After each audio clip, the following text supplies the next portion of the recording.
Thank you, Mr. Chairman.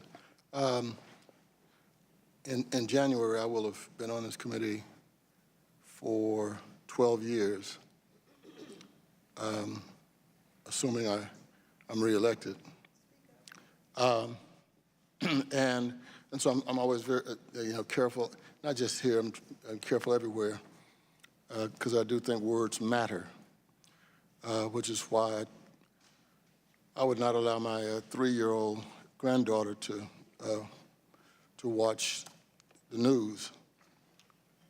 And so I can't tell you how disturbed I am. I'm often disturbed. I'm going to start saying things when this happens on both sides. But I think one of my colleague, who is a good guy, I know him, I've been to his home and met his family.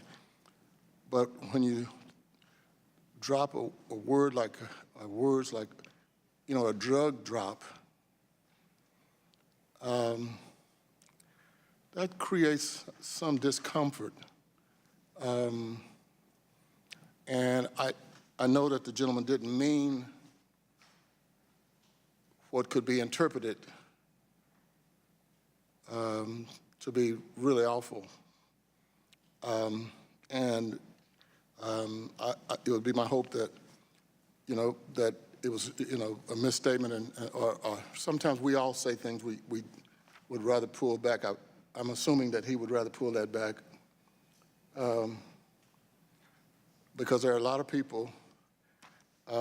This could mushroom into something that I think would be an embarrassment to the entire committee.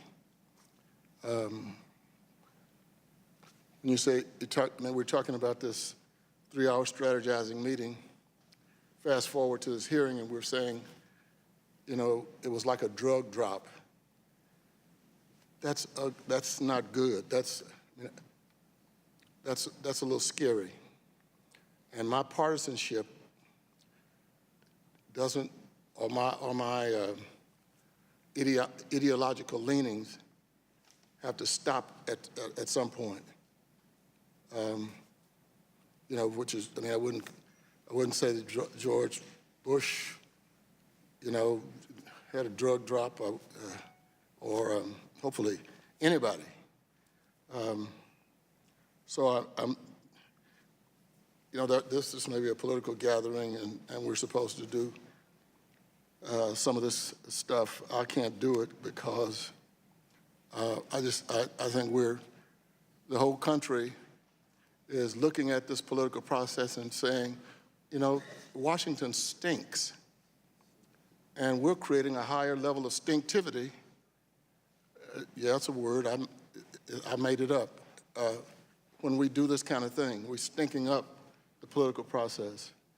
And I have some questions, but after that, I just decided I got good questions. As Mr. Trump would say, these are very good questions, big questions. But after that, I don't want to engage in this. So I would like to just yield back the rest of my time. Would you yield to me, Mr. Cleaver? Mr. Cleaver, would you yield to me? Yes, I would. Thank you, Mr. Cleaver, and thank you for your thoughtfulness. A couple of points to be made. We hear people bemoaning the money that was accorded the Iranians. But there have been settlements that have inured to the benefit of Americans totaling about $2.5 billion. So would we give back the $2.5 billion that have been accorded Americans in settlements?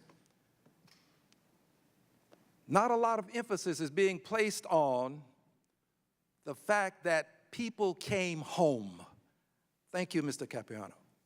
People came home. Americans were freed. Would you send them back?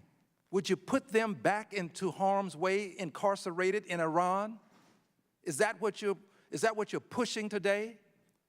This hearing is about headlines, not headway. Headway could be made by doing, as the Honorable Maxine Waters has indicated, classified briefings are available to all of us, and we can make headway. But today, it's about headlines. The gentleman yields back. The chair now recognizes